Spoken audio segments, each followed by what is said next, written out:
If it's one thing Jesus knew, he knew when to leave. Jesus knew when the time was up. He knew when a place didn't accept him. He knew when a person didn't see the value of the ministry. He knew when to leave.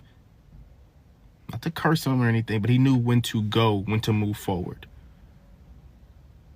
And for many of us, we don't look at that characteristic in Jesus, because we think staying does something good for you and for the other person, or for you and the other company, or for you and the other situation, whatever the case may be.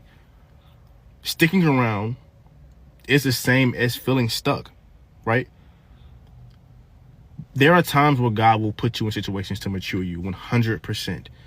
But there's also times where God will tell you your time is up, even though you may feel comfortable waiting, even though you may feel comfortable settling, even though you may feel comfortable begging someone to see a value in which you should never have to beg anyone to see, because you are valuable.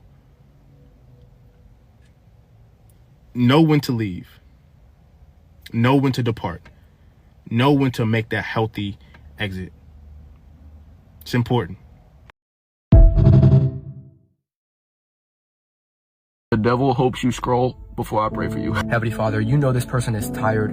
You know the battles they fight in secret, the struggles they hide, the pain they don't tell anyone about, the worries they have about the future, and the regrets they have about the past. You know all that. You understand this person, and you get them better than anyone ever could. You know what they're going through, and you definitely know what you're doing. Even when they don't understand it, you have a purpose for their pain. Jesus, the same way you broke the bread before you multiplied it, I pray you take everything that's trying to break this person and use it to bless them in ways they never even expected. This person might feel like they're not enough, but neither was 5 loaves and 2 fish. And look at what Jesus did with that. Jesus, the same way you multiplied just 5 loaves and 2 fish to feed thousands, I pray you take whatever this person has, no matter how small they think it is, and multiply it. Do infinitely more than they could ever think, ask, or imagine. The same way Solomon asked for wisdom and you added wealth, Abraham asked for a son and you gave him generations. I pray you give this person more than they even know how to ask for. Do things in this person's life that just make them think, wow, God, you are so good. I pray you answer prayers that this person thinks you forgot about. I pray you make this person living proof of a loving God.